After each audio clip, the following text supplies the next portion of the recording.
विनाश काले विपरीत बुद्धि। जब विनाश का वक्त आता है तो बुद्धि पहले बुद्धिहीन हो जाती है। तो आज हिंदुत्व का अंत हमें दिखाई दे रहा है। जैसे ही मन आंदोलित होता है कि चलो हिंदुत्व जागने लग गया, वो पुनः सो जाता है भांग की पुड़िया सी पी करके। वो भांग की पुड़िया क्यों पीता है कि इसका इतिहास तो आज से 70 साल पहले ही लिख दिया गया था, जब हिंदुस्तान का नाम बदल करके इंडिया कर दिया गया। ब्राह्मण, भटका हुआ ब्राह्मण समाज के लिए बहुत विनाशकारी होता है, और पाखंडी ब्राह्मण, धूर्त ब्राह्मण, वो तो समाज को विनष्ट कर देता है। तो नेहरू नाम का एक शख्स आता है, नकली ब्राह्मण बन के हमारी गोद में बैठता है और हमारी गाथा लिखता है कि 50 साल बाद तुम समाप्त हो जाओगे। उस काल को इंदिरा बढ़ाती हैं नसबंदी के रूप में, उस काल को राजीव बढ़ाता है 84 के रूप में। वो विचारधाराएं जो इसको जिहाद के कारण इस्लामिक ओर की तरफ ले जा रही थी, उन्हें रोकने के लिए एक महामानव मोदी जी का अवतरण हुआ। लगा देश जागेगा, हिंदुत्व जागेगा, फिर सो गया।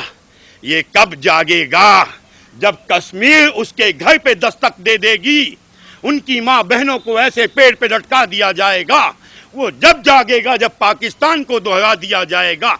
वो जब जागेगा जब बंगाल में दोहराया जाएगा। ये चंद 70%, 30%, अबे झगड़ा तो 70% और 30% का था। कैसे हार गए? क्या कुछ हम में ही गद्दार नहीं है? आज नहीं तो कल उनका वही हश्र होगा जो कश्मीर में कश्मीरी पंडितों का हुआ। जी सर, एक देश होता था पर्सिया, उन्होंने यही गलती की। उस शांतिप्रिय समाज को अपने गोद में बैठा लिया। देश भी छोड़ना पड़ा, सारे मकान, दुकान, संसाधन छोड़ना पड़ा। उनमें से ही भाग के आया एक महामानव टाटा। उसने देखा है देश खोने का दर्द, उसने देखा है समाज से भागने का दर्द। आज देश के विपदा काल में वो सामने खड़ा है कोई विदेशी कंपनियां जो हमारे देश के साथ खड़ा हो? कौन खड़ा है? धीरू भाई अंबानी खड़ा है। कौन खड़ा है? जो यहाँ के उद्योगपति खड़े हैं, जिन्हें तुम जी भर भर के गालियां देते हो।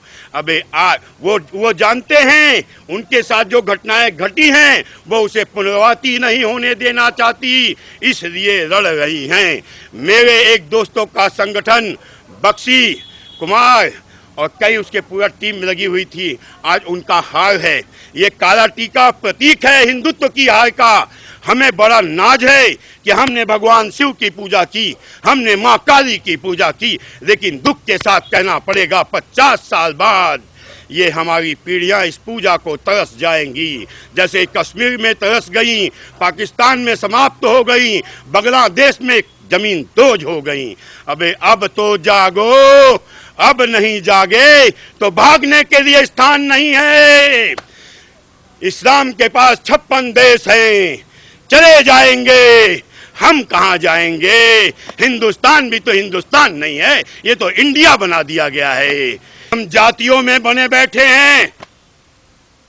कोई कहता है मैं ब्राह्मण हूँ, अबे क्या है ब्राह्मण है? अबे हिंदू है ना। कोई कहता है मैं इस जात का हूँ, अबे क्या है इस जात का? अबे एक हो जाओ, जभी तो तुम्हारे वंश, तुम्हारी औलादें बचेंगी। जब तुम ही समाप्त हो जाओगे तो क्या अचार डालोगे उस ब्राह्मणत्व का, बनियत्व का, जातीयता का? तो आज जातीयता को त्यागो, एक हो जाओ। एक देश भक्त आया है, उसके साथ खड़े हो जाओ।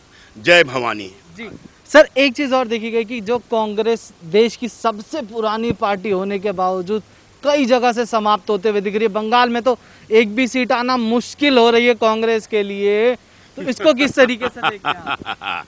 यही तो हमारे आंखों का भ्रम है, इसको कहते हैं दृष्टि भ्रम। कहां से हारी कांग्रेस? जहां से कांग्रेस हारी वहां से ममता जीती, जहां से कांग्रेस हारी वहां दूसरी पार्टियां जीती। ये रूप बदल बदल के आते हैं। ये मत समझो कि वो कांग्रेस नहीं है, वो भी कांग्रेस है, क्योंकि ये विदेशी पैसों पे पल रहे हैं, चाइना के एजेंट हैं, पिट्ठू हैं। तीसरी दूसरी लहर आई, पूरी दुनिया में नहीं गई, केवल हिंदुस्तान में क्यों आई? इस पे ध्यान दिया कभी? पहले अमेरिका सबसे बड़ा बगावत कर रहा था चाइना के खिलाफ, तो चाइना में वो लहर, अमेरिका में वो लहर गई। उसके बाद मोदी ने उसे घुटनों पे ला दिया। कहां पे? युद्ध भूमि में फौज को पीछे हटना पड़ा। फिर यहां आई दूसरी लहर। ये दूसरी लहर कैसे आई? इन नेताओं को अरेस्ट कर लेना चाहिए, चाहे वो बीजेपी के हों, चाहे वो कांग्रेस के हों, चाहे वो कोई हो।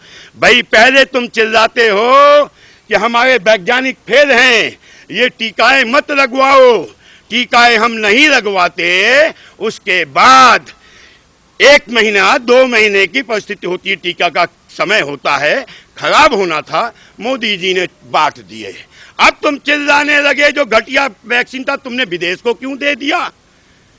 अब दूसरी लहर आ जाती है इनके षड्यंत्र के कारण। अब वैक्सीन तुमने विदेश क्यों दिया था? उन्हें वापस लाओ, सबको दो। अबे जब तुम कहते थे ये बीजेपी का टीका है मैं नहीं लगवाऊंगा, तो क्यों लाइन में लगा जाके? अबे जो मानते थे उन्हें तो लगने दो। जी सर, कहीं एक चीज ये भी देखने वाली है कि दिल्ली में जब चुनाव हुए तो कांग्रेस ने अपने उम्मीदवार तो खड़े किए, पर प्रचार प्रसार बिल्कुल नहीं किया। और वैसा ही बंगाल में देखने को मिला कि अपने कैंडिडेट्स तो खड़े किए, पर प्रचार प्रसार बंगाल में भी नहीं किया।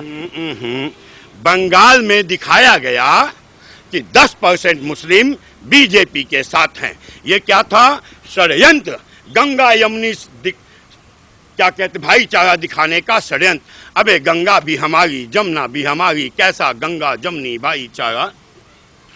हिंदू बरगला दिया गया कि भाई मुसलमान, एक मुसलमान कहता है यार मैं तो बीजेपी को वोट दूंगा। 4 हिंदू समझते हैं यार सब मुसलमान गंदे नहीं हैं, चलो हम इधर वोट दे देते हैं। तो हमारी मानसिकता को बदला जा रहा है, उस पर आप सब ध्यान दो। का माहौल पैदा किया जा रहा है बंगाल के अंदर, हिंदुओं के अंदर एक खौफ पैदा किया जा रहा है कि तुम बोले, तुम्हारी माँ बहनें हमने उठाया, तुमने बोला तो गर्दनें काट दी जाएगी, ताकि उनकी आवाज निकल ना पाए। जैसे 35 साल से दबे कुचले कुंठित वो बैठे हैं, आगे भी बैठे रहें। जरा सा लालच, जरी सी मानसिक दिवालियापन के कारण उन्होंने अपने आने वाली वंशों के खिलाफ अनर्थ किया है। जी सर, इस पर क्या कहना चाहेंगे कि जो बीजेपी पहले 3 सीटों पर थी, आज वही बीजेपी 80 के पास चली गई है बंगाल में? कोई बहुत बड़ी बात नहीं है, हिंदू जाग तो रहा है ना, उसका प्रमाण तो है ना, जागा तो है। लेकिन हमें तो पता था 70-30 की लड़ाई है भाई, 70-30 की लड़ाई में उनके क्या 2% भी वोट नहीं बटे? नहीं बटे। आपने देखा उनका वोट नहीं बढ़ता, वो हमें बगलाने के लिए कुछ भी मीडिया के सामने फेक न्यूज, कुछ न्यूज। वो तकरीबन फोन चाइना के हैं, तकरीबन नेटवर्क चाइना के हैं, वो जो चाहता है वो हम देखते हैं। हमारे सबके बायोडाटा उनके पास है, वो जो सोचते हैं हम हमें सोचने पर मजबूर कर देते हैं। ऐसे ऐसे वीडियोज आते हैं। आज पुलिस के खिलाफ एक औरत खड़ी होती है और जनता नहीं बोलती। अबे वो पुलिस खड़ी किसके लिए है? तेरे लिए। आज तो वह भगवान के रूप में खड़े हैं। फौज बॉर्डर छोड़ के तुम्हारे हेल्प के लिए, तुम्हारी सुरक्षा के लिए देश के अंदर बैठी है। यही तुम लोग थे ना जो हमारी पुलिस प्रशासन को गाली देते थे, हमारी फौज को गुंडा कहते थे। ये गुंडा कहने वालों को तुम राष्ट्रभक्त समझते हो? कभी नहीं। जी सर, अगले साल यूपी में भी चुनाव है, क्या लगता है आपको यूपी का भी कुछ माहौल बदलेगा या योगी जी दोबारा यूपी में आएंगे? यूपी में घर घर राम की पूजा होती है। 700 सालों के सपने को हमने साकार होता हुआ देखा है। 370 धारा कश्मीर से हटते हुए देखा है। तो यूपी के लोग बहुत हिंदुत्ववादी सोच के होते हैं, बहुत लड़ाकू सोच के होते हैं। वो एक बार जाग गए तो जाग गए। तो यूपी से तो मुझे आशा नहीं, पूर्ण विश्वास है कि मोदी जी पुनः आएंगे। जी सर, देखा गया था पहले भी कि कल्याण सिंह जब थे उन्होंने राम मंदिर के लिए बगावत करी थी, उसके बाद वो चुनाव लड़े तो हार गए। तो आप समझ सकते हैं मैं क्या पूछना चाहता हूँ। वो सबक है हमारे लिए। अरे बार बार धोखा खाने के बाद भी सबक नहीं देंगे। हमने सबक लिया ना कांग्रेस से, कांग्रेस को दरकिनार कर दिया ना, तो हमने सबक ले लिया। जी धन्यवाद सर।